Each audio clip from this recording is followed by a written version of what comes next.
ሰላም እንደምን አላላችሁልን ተወዳጆቹ የመድፈኞቹ ቤተሰቦች ስላገኘናችሁ በጣም ደስ ብሎናል። የማርቲን ዙቢሜንዲን ዝውውር ልንመለከት እንዲሁም ደግሞ ቀጣዩ ዝውውር ማን ሊሆን እንደሚችል እንጠቁም ከናንተ ጋር ቆይታ ልናደርግ ተገናኝተናል። ብዙ ሃይጃኮች፣ ብዙ የመጠለፍ ዜናዎች የተሰሙበት ማርቲን ዙቢሜንዲን ዝውውር በማስመልከት ትናንትና ምሽት ትልቅ ዜናና እንዲሁም ደግሞ ታማኝ መረጃ ወጥቷል። በለንደን ተገኝቷል። ስለ ዝውውሩ ለነገራችሁ ነው። ምን ተሰማ? ምን ታየ? ዝውውሩስ አርሰናል መቼ ኦፊሻል ያደርገዋል? እሱን ነገር እንመለከታለን። ደግሞም ቀጣይ ዝውውር ማን ይሆናል የሚለውን ምን ጠቁማቸዋለን። የትኛው ተጫዋች የአርሰናል ቀጣይ ዝውውር ሊሆን ይችላል? ለምን ቀጣይ ዝውውር ሊሆን እንደሚችል ተናገርን። እሱን ፍንጭ እንሰጣቸዋለን። ብቻ አብራችሁን ቆዩ። እነዚህን እየሰማችሁ ትቆያላችሁ በአርሰናል ኢንፎና በእኛ ማለት ነው። እናንተ ደግሞ ሰብስክራይብ አድርጉልን። ደግሞም የደወል ምልክቱን ተጫኑት። በጣም ብዙ ቪዲዮዎችን እየሰራን ነው፣ ግን እናንተ ጋር እየደረሱ አይደሉም። ደግሞም ኮሜንት እያደረጋችሁልን ነው። ቪዲዮዎች እናንተ ጋር እየደረሱ እንዳልሆነ ማለት ነው፣ ወይም ደግሞ እንደጠፋን የሚገልጹ መልእክቶች እየጻፋችሁልን ነው። ጠፍተን ሳይሆን ቪዲዮዎች እናንተ ጋር እየደረሱ አይደሉም። ስለዚህ የደወል ምልክቱን ተጫኑት። የደወል ምልክቱን ስትጫኑት ቪዲዮዎችን ስንሰራ እናንተ ጋር ቀጥታ የሚደርስ መልእክት ወይም ደግሞ ኖቲፊኬሽን ይደርሳሉ። እነሱ ይረዷቸዋል ብዬ አስባለሁ። ጻፉልን። ቀጣዩ አርሰናል ዝውውር ማን ይሆናል ብላችሁ ትጠቁማላችሁ። ጻፉልን። ከመሸጋገሪያ ሙዚቃ በኋላ መለሳለሁ። የምትገኙት አርሰናል ኢንፎ ላይ ነው ተወዳጆች።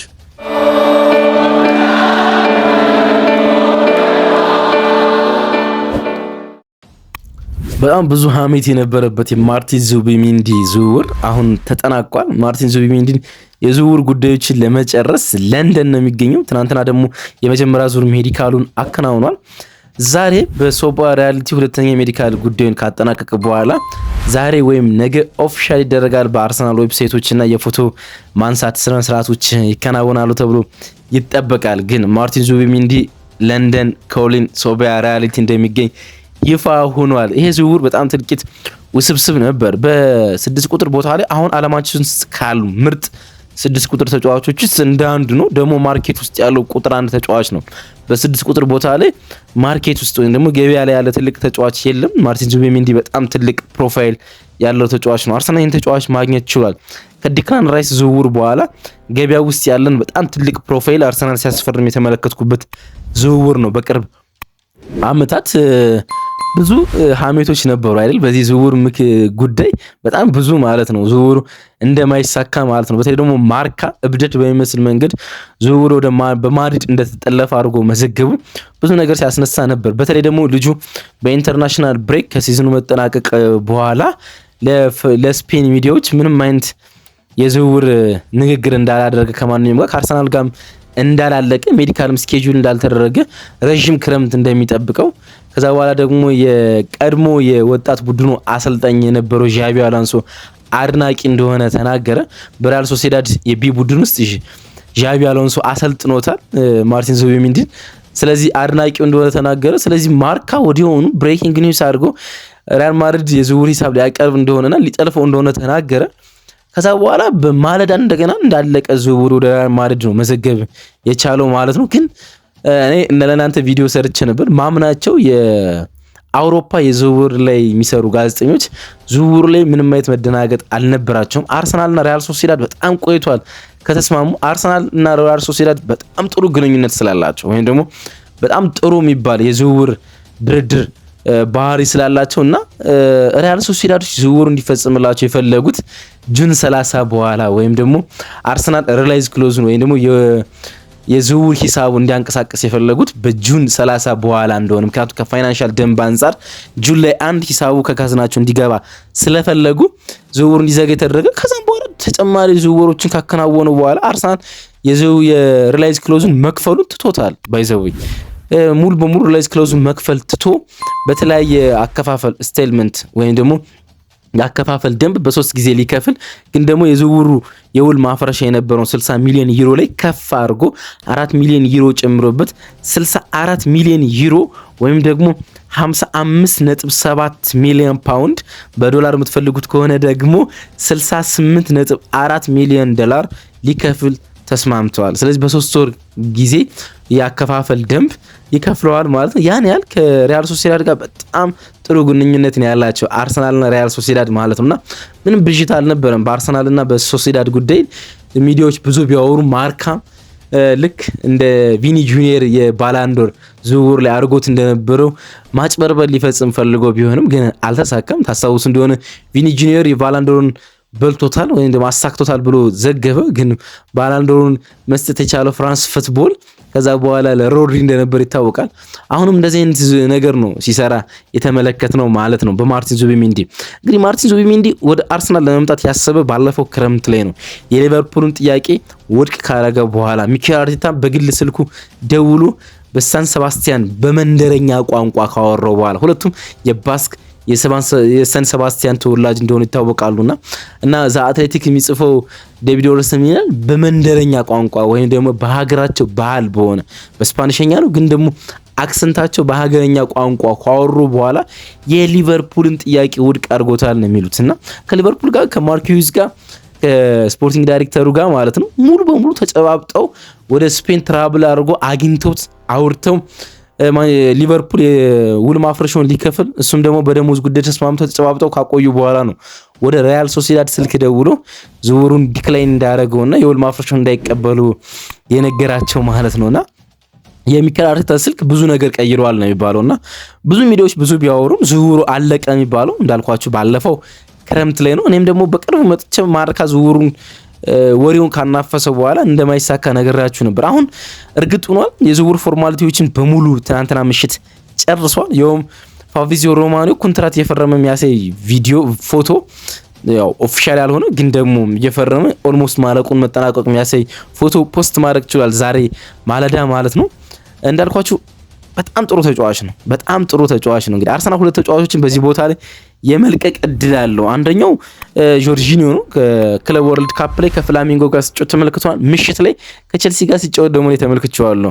ከፊሊፔ ሉዊዝ ከሚያሰለጥነው የቀድሞ አትሌቲኮ ማድሪድ እና የቼልሲ ተጫዋች የነበረው ፊሊፔ ሉዊዝ ከሚያሰለጥነው ፍላሚንጎ ጋር ከቼልሲ ጋር በነበረው ጨዋታ በጣም ድንቅ ፐርፎርማንስ ነበረው። ደግሞ ፍላሚንጎ ቼልሲን 3-1 ማሸነፍ ችሏል። እናም ጆርጂኒዮ ለቋል። ቶማስ ፓርቲ እንግዲህ ጎርምሷል ልንለው እንችላለን። ለኔ ብዙ ደጋፊዎች ደስተኛ አይደላቸውም። እኔ ግን በጣም በቶማስ ፓርቲ ተናድጃለሁ። ምክንያቱም ቶማስ ፓርቲ በአርሰናል በ200,000 ሳምንታዊ ደሞዝ መቆየት ነበረበት። ምክንያቱም 3 ከነበረበት 5 ዓመታት ውስጥ ለአርሰናል በሁለት ሲዝኖች ብቻ ነው በጥሩ ሁኔታ ማገልገል ይቻላል። 2022-23 ሲዝን እና 2024-25 በ3 ሲዝኖች በጣም መጥፎ ነው የነበረው። በ2023-24 በ2021-22 በጣም መጥፎ ጊዜ ነው ማሳለፍ ይቻላል። 2021ን ጨምሮ ማለት ነው። የተጫወታቸው ጨዋታዎች ብዛት በጣም አነስተኛ ስለሆኑ ማለት ነው። አንዳንዶቹ ጋር ከ14 ጨዋታ በታች ነው ለአርሰናል መጫወት የቻለ፣ ከአንዳንዶቹ ደግሞ ከ20 ጨዋታ በታች ነው ለአርሰናል ማበርከት የቻለ። ደግሞ እድሜው 32 ዓመት ነው የሚገኘው። ያ ማለት የ3 እና የ2 ዓመት ኮንትራት እንኳን ብትሰጡት በትልቅ ደረጃ መጫወት እድሉ በጣም ጠባብ ነው። ደግሞም ተጠባባቂ የመሆን እድሉ አንድ የውድድር ዓመት ነው ከማርቲን ዙቢሜንዲ ጋር ተጣምሮ ሊጫወት የሚችለው ግን በሁለተኛው ዓመት ላይ ተጣዋቂ የመሆን እድሉ ሰፊ ነው የሚሆን ከእድሜው አንፃር። ደግሞም ከአርሰናል ጋር በነበረባቸው ጊዜያቶች ውስጥ የተመለከትነው ትሬድ አለ። የፉትቦል ለንደን ይሄን ነገር ጽፎታል እንደ ትሬንድ ነገር ማለት ነው። ለምሳሌ በመጣበት ዓመት ላይ 2021 24 ጨዋታዎችን አደረገ።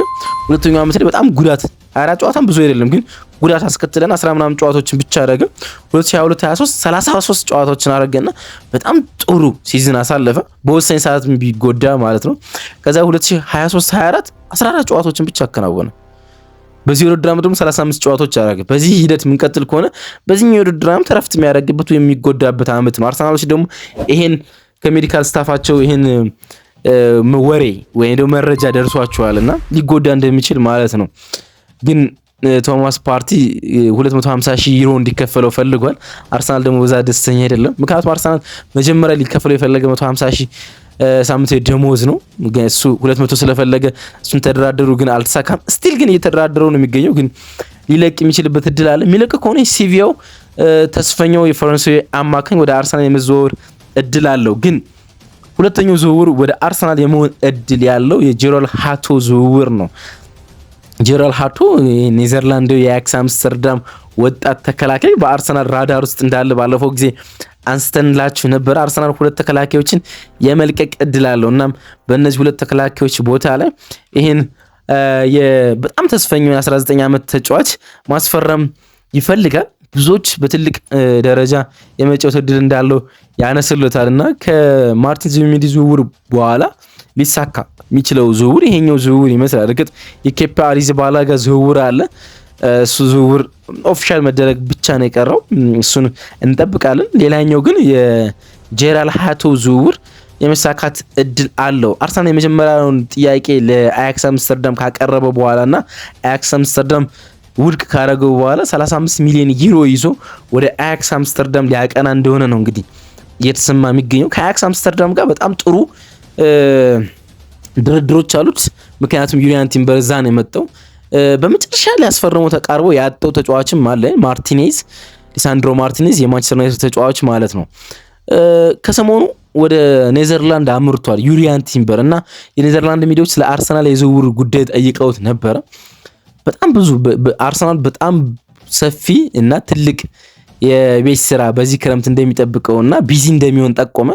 ምክንያቱንም ደግሞ አስቀመጠ። ባለፈው ውድድር ዓመት ብዙ ተጫዋች በጉዳት ተጎድተውብን ስኳዳችን ጠቦ ነበር። ስለዚህ ስኳዳችን ማስፋት እንፈልጋለንና እርግጠኛ ነኝ አርሰናል ሰዎች ብዙ ተጫዋቾች ሊያስፈርሙ እንደሚችሉ በማለት አርሰናል ዝውውሩ ላይ እንደሚሳተፍ ገልጿልና አንደኛው ጄራል ሃቶ እንደሚሆን እየተጠበቀ ነው የሚገኘው። በቅርቡም ዝውውሩ የመጠናቀቅ ሂደት እንዳለው ነው እንግዲህ ሚዲያዎች እየጠቆሙ የሚገኙት። ይህን በጣም ተስፈኛ የሆነ ግራግር የመሃል ተከላካይና ቨርሳታይል የሆነ ሌፍት ባክ ወይም ደግሞ የግራ መስመር ተከላካይ ማለት ነው። እንዳልኳችሁ ሊቨርፑል ጃንዋሪ ላይ ሊያስፈርሙ ይፈልግ ነበረ። ቼልሲ ስቲል የልጁ ፈላጊ ነው። አሁን የልጁ ከአያክስ አምስተርዳም ጋር ድርድር እያደረጉ የሚገኙ ሁለት ክለቦች ቼልሲና አርሰናል ናቸው። በ16 ዓመቱ ነው ገና የመጀመሪያ ጨዋታውን ለአያክስ አምስተርዳም ያደረገ። አሁን ለኔዘርላንድን በትልቅ ደረጃ የሚጫወት ተጫዋች ነው። በ17 ዓመቱ ለኔዘርላንድ መጫወት ይችላል። በጣም አስደናቂ ተጫዋች ነው። በአያክስ አምስተርዳም በወጣት ዓመቱ በወጣት እድሜው መጫወት የቻለ ሶስተኛው ተጫዋች ነው ከሪያን ግራቨንበርክና ከክላረንስ ሲዶርፍ ቀጥሎ ማለት ነው። ይሄ ተጫዋች በአርሰናል ራዳር ውስጥ ብቻ ሳይሆን አርሰናል ጋር ያለው ነገር እየተቃረበ እየመጣ እንደሆነ እየተዘገበ ነው የሚገኘው። በጣም አብዴት ትልቅ ዜና በቪክተር ዮኬሬሽም በቤንጃሚን ሼሽኮም የለም። ስለዚህ ነው እሱን አፕዴት ማድረግ ያልቻልኩት ማለት ነው። አብራችሁኝ ስለነበራችሁ ከልብ አመሰግናለሁ። የመድፈኞቹ ቤተሰቦች ብዙ ቪዲዮዎቻችን ወደ እናንተ እየደረሱ አይደሉም። ስለዚህ ሰብስክራይብ ማድረጋችሁ ብቻ ሳይሆን የደውል ምልክቱን መጫናችሁን እርግጠኛ ሆኑ። የሰራናችሁ ቪዲዮዎች ለእናንተ እንዲደርሱና ኖቲፋይ እንዲያደርጓችሁ ማለት ነው። ቀናችሁ ብሩህ ይሁን።